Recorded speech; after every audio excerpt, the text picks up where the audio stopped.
बिस्मिल्लाहिर्रहमानिर्रहीम। अस्सलाम वालेकुम दोस्तों, आज है 25 दिसंबर 2022 और दिन है इतवार का। सबसे पहले तो अपनी क्रिश्चियन बरादरी को बहुत बहुत मुबारकबाद देना चाहता हूँ अपने क्रिसमस डे पे। और उसके बाद हम लोग कायद-ए-आज़म मोहम्मद अली जिन्ना का आज 140वां बर्थडे था, उसकी मुबारकबाद आप सबको। और कायद जो हमें पाकिस्तान दे के गए थे उसके ऊपर थोड़ी सी बात करते चलें। कायद तो हमें जो पाकिस्तान दे के गए थे उसमें से आधा भी नहीं बचा हमारे पास, आधा बचा है हमारे पास, सॉरी। आधा हमने 1971 में बांग्लादेश की है, जो हमारा मशरक़ी पाकिस्तान था वो हमने खो दिया। और वजूहात उनकी बहुत सारी कि जी हमको जो तालीमात दी थी हमारे कायद-ए-आज़म मोहम्मद अली जिन्ना ने, हम उनको फॉलो नहीं कर सके, हम उनसे शर्मिंदा हैं, हम उन पे चल नहीं सके। 75 सालों में बड़े लीडर आए, बड़े लीडरों ने अपनी अपनी एक तरह से कह लें कि नज़रिया देने की कोशिश की हमें, जबकि हमने कोई नज़रिया लेना ही नहीं था। हमारे पास तो सिर्फ एक ही नज़रिया जो कायद-ए-आज़म ने हमें दे के गए थे, हमने उसके ऊपर पाकिस्तान को चलाना है। और पाकिस्तान बात वही आ जाएगी कि क्या अयूब खान के दौर में, फिर याह्या के दौर में, फिर भुट्टो के दौर में कभी हमें रोटी कपड़ा मकान के पीछे लगा दिया गया, कभी हमें एक इस्लामिक आइडियोलॉजी के पीछे लगा दिया गया, कभी हमें मॉडल बनने का क्या कहें उसको कि लिबरल बनने का वो दे दिया गया, कभी हमें क्या मुख्तलिफ हम पे ट्राइयाँ करती रही। और सॉरी, उस हवाले से देखें तो अभी हम में वही काफ़ी चीज़ें पाई जाती हैं। जैसे मुझे बहुत अच्छी तरह याद है कि 1985 में ज़िया साहब ने इलेक्शन कराए थे, जो जनेजो वाले थे, तो उन्होंने एक वो दिया बड़ा कि जी गैर सियासी होनी चाहिए। हमें उस वक्त लगा नहीं जी गैर सियासी तो बहुत अच्छी चीज़ होती है। हमें अभी ये छाप है एक तरह से, हम मुख्तलिफ देखेंगे ना अपने आसपास, तो ये छाप के लोग आपको अभी भी मिलेंगे। हम में से ज़्यादातर अक्सर जो है वो माशाल्लाह की पैदावार हैं, वो उनको लगता है जी ये मुल्क डंडे के ज़ोर से ही सही होगा, डंडे ही चलेगा तो सही होगा। काफ़ी ये सोचते हैं नहीं जी सियासत तो बहुत बुरी चीज़ है, सियासत में तो पाँव भी नहीं रखा जाए। और कुछ आके कुछ बेहतरी की तरफ जाने की कोशिश की, लेकिन वक्तन फ़वक्तन हमें धचके लगते रहे हम लोग। अभी आप बाहर निकल के देखेंगे तो आपको एक नहीं दसियों टाइप के एजुकेशन सिस्टम मिलेंगे। कहीं पे मदरसा सिस्टम है, कहीं पे आप गवर्नमेंट सिस्टम है, कहीं पे उर्दू है, कहीं पे ए लेवल है। अब उन लोगों के दरमियान वो मुताबिकत है, वो भी बहुत डिफरेंस है। कोई किसी की सोच बिल्कुल यूरोपियन टाइप आपको लगेगी कि जी यूरोप वाली सोच है, किसी की सोच आपको ऐसे लगेगा मिडिल ईस्ट उसके ऊपर हावी है, किसी के ऊपर आपको ऐसा लगेगा जैसे चाइना वाली है कि वो जी एक तरह से कहे कि नहीं जी आप कभी बैठ के बात भी करेंगे तो वो आपको एक अपने अपने मॉडल पे लेके जाएंगे कि जी हम पे रशिया वाला मॉडल होना चाहिए था, हम पे अमेरिका वाला मॉडल होना चाहिए था, हम यूरोप की तरह चलना चाहिए था। एक कहेगा नहीं हम इस्लामिक, हम बने कुछ भी नहीं है। देखा जाए तो हमको बेसिक जो एटिकेट है वो ही नहीं मालूम। हम रास्ते पे खड़े हुए फ्रूट ख़रीद रहे होते हैं, गाड़ी बीच में लगा के, हमको ये इसका कोई एहसास नहीं होता कि हमारी वजह से किसी दूसरे को कोई तकलीफ़ हो रही है। तो ये सारी चीज़ें हैं जो हम हमारे ऊपर थोपी गई, हम में उनकी झलक नज़र आ रही होती है। हम लोग अपनी अभी तक खारजा पॉलिसी डिसाइड नहीं कर पाए कि हमारी खारजा पॉलिसी क्या रहेगी। हमें हर नया आने वाला हर अपनी खारजा पॉलिसी देके जाता है, तो वो वक्त के साथ साथ चेंज होती है। हमारी एक मतवातर एक चीज़, एक पॉलिसी क्यों नहीं रही है? हमारा एक एजुकेशन का सिस्टम क्यों नहीं रहा है? हमारा एक खारजा पॉलिसी क्यों नहीं रही है? हम लोग एक तरह से अपनी खुददारी के बारे में क्यों नहीं सोचते? हमें एक लीडर आके अभी रिसेंटली बात कर लेता हूँ मैं, इमरान खान ने कहा जी आप बहुत दलेर कौम हैं, बहुत आप में पोटेंशियल है, आपको उठ खड़ा होना पड़ेगा, आपको लड़ना पड़ेगा, आपको यूं करना पड़ेगा। देन उसके वेरी नेक्स्ट डे जब रिजिम चेंज होता है, शहबाज शरीफ आ जाते हैं, वो कहते हैं हम तो भिखारी हैं, हम तो वेंटिलेटर पे हैं, हम तो अमेरिका की मदद के बगैर जी नहीं सकते, हमको तो इतना हमारे अंदर दमखामी नहीं है कि हम कोई लफ्ज़ बोल सकें, हम तो डिक्टेशन पे। बिल्कुल ही अलग हो गया ना एक तरह से। तो ये चीज़ नहीं होनी चाहिए, हमें एक पॉलिसी वाज़े करनी चाहिए थी।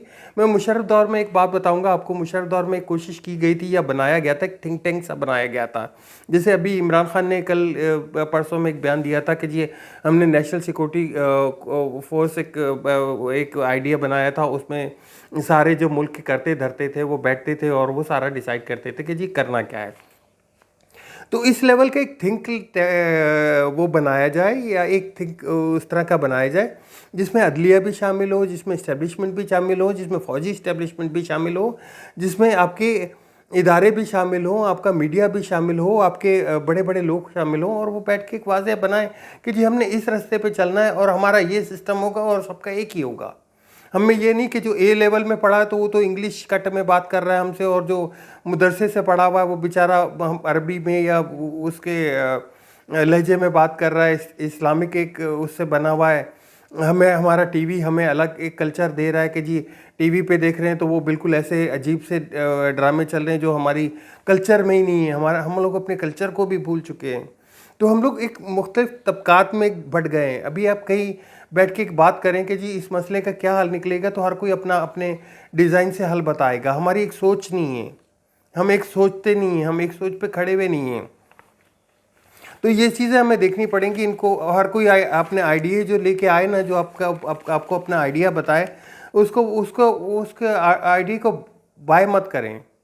नैरेटिव एक होता है, ठीक है, नैरेटिव में मानता हूँ कि जी भुट्टो दौर में रोटी कपड़ा मकान का नारा लगा था, हाँ जी ज़रूरत थी उस वक्त हमें। आज इमरान खान नारा लगा रहे हैं कि जी हमको एक रूल ऑफ लॉ चाहिए। तो रूल ऑफ लॉ तो देखें, बेसिकली रूल ऑफ लॉ तो होना चाहिए, वो तो जाहिर सी बात है कि एक इंसान को इंसान की कदर मालूम हो, एक इंसान को इंसानियत की रिस्पेक्ट दी जाए। एक दूसरा, मैं कल भी अपने व्लॉग में बोल चुका हूँ कि जी आप अपने लोगों को जब तक पैसा नहीं बनाने देंगे, जब तक उनको ऊपर नहीं उठने देंगे, आप उठेंगे कैसे? तालीम का सिस्टम क्या है? तालीम में तो मैं समझता हूँ कि इमरजेंसी लगनी चाहिए कि इतनी हम लोगों में तालीम की कमी है कि उसकी आप डेटा इकट्ठा करें तो डेटा तो बिल्कुल ही आपको घुमा के रख देगा। हायर एजुकेशन में आपका 1% भी नहीं जा पाता। मैट्रिक इंटर को तालीम समझी जाती है कि जी हमने पढ़ लिया, बहुत कुछ कर लिया। हायर एजुकेशन में आपको 1% क्या, मैं आधा परसेंट बोलूँगा, 40 लाख बच्चा भी नहीं जाता होगा। आपके जो आप एक तरह से समझ लें कि 4 करोड़ अगर बच्चे जो हैं वो स्कूल में होने चाहिए थे इस वक्त, तो उसमें से भी 1.5 करोड़ स्कूल में होगा, 2.5 करोड़ वहाँ भी नहीं होगा। अब उस 1.5 करोड़ में से भी 4 लाख आपका जो बच्चा है वो शायद डॉक्टर इंजीनियर बन सके, या वहाँ तक की एजुकेशन में या हायर एजुकेशन में जा सके, इससे ज़्यादा नहीं जा सकते। तो ये चीज़ों पे हमें गौर करना होगा। हमें अपने मुल्क के लिए कोई सीरियस पॉलिसीज़ बनानी होंगी। वही बात कि वो हम लोग जैसे माशाल्लाह की पैदावार है ना, हम लोग बोलते हैं पर डंडा हो, डंडे से सुधरना है, ऐसा नहीं हो सकता। इसमें काफ़ी चेंज लाना होगा। इसाक डार के बयान की तरफ आते हैं जी। इसाक डार साहब ने एक बयान दिया है कि मुल्क दिवालिया हो गया है तो इसकी सारी जिम्मेदारी तमाम इत्तेहादियों पे होगी, नून लीग पे डालना एक बदयांती होगी। तो हम भी यही कह रहे हैं, क्योंकि नून लीग अकेली तो नहीं आई, नून लीग तो पूरी इन पार्टियों की हमायत से आई है। जो रिजीम चेंज हुआ था 14 जमातों का, ये सब लेके आए थे, तो बनना तो उनका भी चाहिए कि उन्होंने चलती फिरती अच्छी खासी एक मुल्क स्टेबल रास्ते पे चलता हुआ उसको बिल्कुल नीचे उतार के ले आए, और नीचे जो है उसको एक बर्बादी के रास्ते पे धकेला हुआ इस टाइम पे।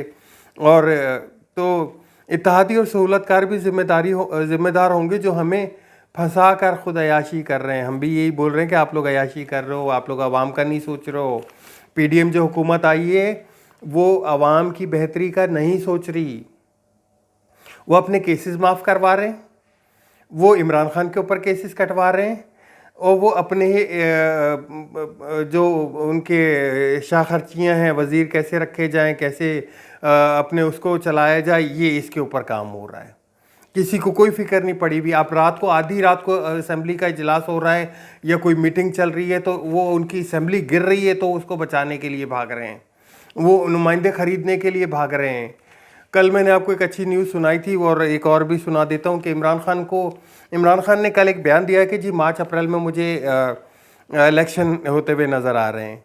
बहुत अच्छी बात है। मैं कह रहा हूँ कि ये बड़े अरसे, एक अरसा हो गया ये ऐसी आवाज़ सुनने को, या ऐसी खुशी की खबर।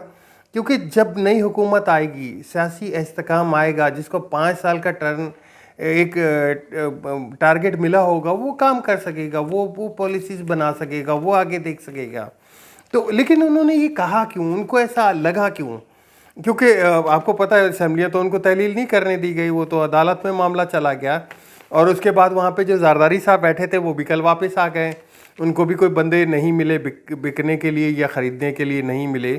तो मेरे ख्याल से हो सकता है कि यही उनकी दिमाग में आ रहा हो। लेकिन मैं आपको एक और मज़ीद चीज़ बताता हूँ। आपको हुआ यूँ है कि जो इस वक्त इक्तसादी हमारी माशी पोजीशन है वो बहुत ही डाउन है।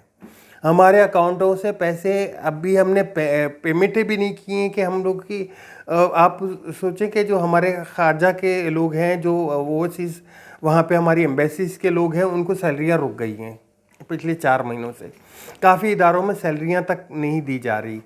और ये जो हालात, जो इस वक्त खाम माल ना होना, डॉलर बिल्कुल नापैद, हम पे IMF हमसे बात करने को राज़ी नहीं है। IMF हमें जब तक रिलीफ नहीं देगा, हमें कोई दूसरा मुल्क भी रिलीफ नहीं मिलेंगे। हमें ये बात क्लियर है, आप क्लियर कट समझ लें। IMF मुसलसल प्रेशर डाल रहा है कि आप डॉलर को ऊपर लेके आएँ। डॉलर को फिक्टिशियस जो डार साहब ने पकड़ा हुआ है, वो कह रहे हैं कि नहीं जी ऐसा नहीं हो सकता, आप डॉलर को ऊपर लेके आएँ, रुपए की कीमत गिराएं, आप फ्यूल को महंगा करें, आप बिजली को महंगा करें। तो ये जो चीज़ें अगर की गई तो वो फिर तो और रगड़ा लग जाएगा। और ये हुकूमत करने नहीं लगी, क्योंकि इनको भी अब इलेक्शन नज़र आ रहे हैं। अगर ये चीज़ें बढ़ा देते हैं तो जो अभी तक की महंगाई है उनका डबल अप कर लें, उसके बाद तो ये इलेक्शन में, अभी इलेक्शन से भाग रहे हैं तो मज़ीद इलेक्शन में कहाँ आएंगे। और इमरान खान ने इन्हीं बातों की तवक्को पे आगे बोला कि जनवरी फरवरी में मुझे हालात बहुत ही डाउन नज़र आ रहे हैं, जो कि एक अल्लाह ना करे कि हम श्रीलंका जैसी पोजीशन पे पहुंच जाएं, श्रीलंका बन जाए। तो उस सूरत हाल में तो देखिए, माशी जब आपको अब मईशत इतना तंग कर रही है कि ये घसीट के आपको इलेक्शन की तरफ ले जाएगी। इन्होंने इस हवाले से एक्यूरेट बोला है। और मैं एक आपको अपनी प्रेडिक्शन बताता चलूँ, मेरी छठी हिस्स कह रही है कि इस दफ़ा इलेक्शन जो है वो रमज़ान में होंगे। ये मेरी अपनी वो है। और सबसे पहला ये लफ्ज़ बोलने वाला मैं था। मेरे आप पिछले व्लॉग उठा के देख लेंगे तो महीना 1.5 महीना पहले मैंने यही वर्ड बोले थे कि अगर इलेक्शन रमज़ान में हो जाते हैं तो कोई हर्ज नहीं है, कोई ऐसा वो बड़ा नहीं हो पाएगा। अच्छा जी, आगे चलते। USA ने अभी ट्रैवल एडवाइजरी आज जारी की और उसमें अपने लोगों को पाकिस्तान ना जाने का कहा। मुल्क में जो बढ़ती हुई दहशतगर्दी की लहर है उसकी वजह से। और साथ में UK ने भी अपनी एडवाइजरी जारी कर दी। क्यों USA एडवाइजरी जारी करता है, UK फ़ौरन अपनी एडवाइजरी वही जारी कर देता है। और इसके बाद यूरोप की भी एडवाइजरी ऐसी ही आएगी तकरीबन। और USA का जो स्टाफ है, एम्बेसीज़ है पाकिस्तान में, उन्होंने अपने स्टाफ के लोगों को मैरियट होटल से दूर रहने का मशवरा दिया है, क्योंकि उनको खदशा है कि कहीं इस पे हमला एक ना हो जाए।